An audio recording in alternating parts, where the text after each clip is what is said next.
بہت پرانے زمانے کی بات ہے۔ بغداد شہر کی گلیوں میں ایک ٹوٹے پھوٹے مکان میں ایک غریب آدمی رہتا تھا۔ اس کا نام عمر تھا۔ عمر کے پاس دولت کے نام پر چٹائی کا پھٹا پرانا ایک ٹکڑا تھا اور اس کے پریوار میں اس کی ایک نیک بیوی زہرا اور 2 چھوٹے بچے قاسم اور زینب تھے۔ رمضان کا مہینہ شروع ہونے والا تھا اور آسمان پر باریک سا چاند اپنے آنے کی دستک دے رہا تھا، جسے دیکھ کر عمر کی آنکھوں میں آنسو آ گئے، کیونکہ عمر کے گھر میں سحری کے لیے کھانے کے لیے کچھ نہیں تھا۔ جب اس کی بیوی نے اسے روتے ہوئے دیکھا تو وہ کہنے لگی، اے خدا کے بندے، تم روتے کیوں ہو؟ جس نے ہمیں زندگی دی ہے وہ ہمیں کھانے کے لیے بھی دے گا۔ عمر نے اپنی بیوی کی طرف دیکھا تو اسے یاد آیا کہ پچھلے سال انہوں نے کس طرح سے سوکھی روٹیوں کے ٹکڑے کھا کر گزارا کیا تھا، لیکن اس بار تو حالت اس سے بھی بدتر تھی۔ عمر گھر سے نکلا اور بغداد شہر کے بازار کی طرف چل پڑا، جہاں پر سوداگروں کی لائنیں لگی رہتی تھی۔ چلتے چلتے عمر کو اپنے بچپن کی یاد آئی، جب اس کا باپ زندہ تھا اور ان کے گھر میں کھانے کے لیے ہر نعمت موجود ہوتی تھی، اور وہ ان گلیوں سے گزرا جہاں بچپن میں وہ کھیلا کرتا تھا۔ بازار پہنچ کر عمر ہر دکاندار کے پاس گیا، لیکن ہر کسی نے اسے دھتکار دیا، کیونکہ اس کی حالت دیکھ کر کوئی بھی اس سے کام لینا نہیں چاہتا تھا۔ دھوپ بہت تیز تھی اور بھوک پیاس سے عمر کا برا حال ہو گیا تھا اور ذہن میں اپنے بھوکے بچوں کا خیال تھا۔ تبھی اس کی نظر اناج کے ایک گودام پر پڑی، جہاں ہارون نام کا ایک مغرور تاجر کھڑا ہوا تھا۔ عمر اس تاجر کے قریب گیا اور کہنے لگا، حضور مجھے کوئی بھی کام دے دو تاکہ میں اپنے بھوکے بچوں کو لے جا کر کچھ کھلا سکوں۔ ہارون نے عمر کو غور سے دیکھا اور پھر ہنستے ہوئے کہنے لگا، تجھ جیسے کمزور آدمی سے میرے اناج کی بوریاں نہیں اٹھائی جائیں گی، یہاں سے دفع ہو جا۔ عمر اس کے قدموں میں گر پڑا اور گڑ گڑانے لگا کہ میرے بچے کل سے بھوکے ہیں اور رمضان کی پہلی سحری قریب ہے، خدا کے واسطے مجھ پر رحم کرو۔ ہارون کو رحم آنے کی بجائے غصہ آ گیا اور ہارون نے عمر کو دھکا دیا۔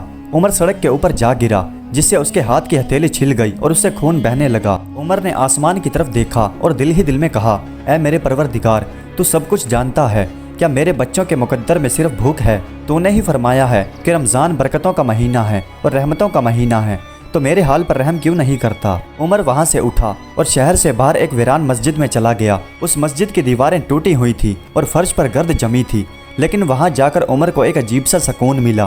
عمر نے پانی کے ساتھ وضو کیا اور نماز پڑھنے لگا، جہاں اس کے دل کا بوجھ آنکھوں کے آنسوؤں سے بہنے لگا۔ نماز ادا کرنے کے بعد جب عمر مسجد سے باہر نکلا تو اس کے سامنے ایک بوڑھا آدمی کھڑا تھا، جس نے لکڑیوں کا ایک گٹھا اٹھایا ہوا تھا۔ اس نے عمر کو دیکھا تو کہا، بیٹا کیوں پریشان ہو؟ کیا میں تمہاری کوئی مدد کر سکتا ہوں؟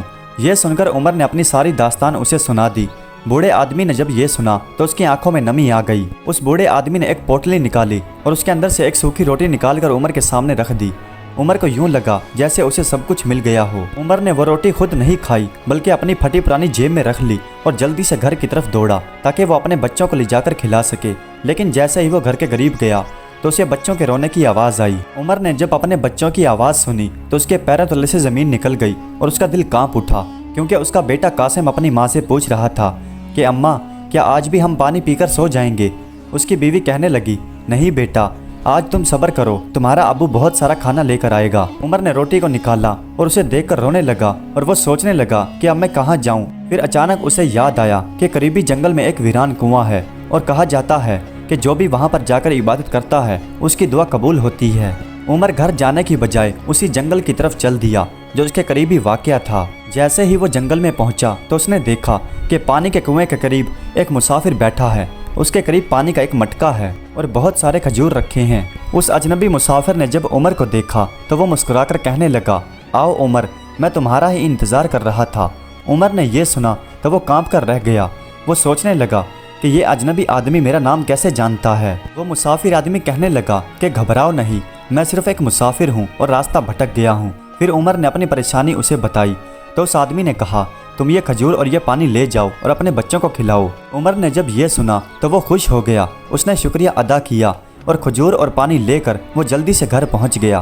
جب زہرا نے اپنے شوہر کو دیکھا تو وہ خوش ہو گئی اور بچے بھی بہت خوش ہوئے۔ پھر عمر کی بیوی نے دسترخوان بچھایا اور سب نے اسی کے اوپر بیٹھ کر روزہ افطار کیا، اور پھر اچانک دروازے پر زور سے دستک ہوئی جس نے سب کو ڈرا دیا۔ عمر نے جب ڈرتے ڈرتے دروازہ کھولا تو سامنے تاجر ہارون کھڑا تھا، جس کے چہرے پر غصہ نہیں بلکہ خوف تھا۔ ہارون نے جب عمر کو دیکھا تو وہ رونے لگا اور اس کے قدموں میں گر کر معافی مانگنے لگا اور بولا، مجھے معاف کر دو، جس دن سے میں نے تمہیں دھکا دیا ہے اس دن سے میرے پاس مصیبتیں ہی مصیبتیں آ رہی ہیں، میرے گودام میں آگ لگ گئی۔ عمر نے ہارون کو اندر بلایا اور اسے ٹھنڈا پانی پلایا۔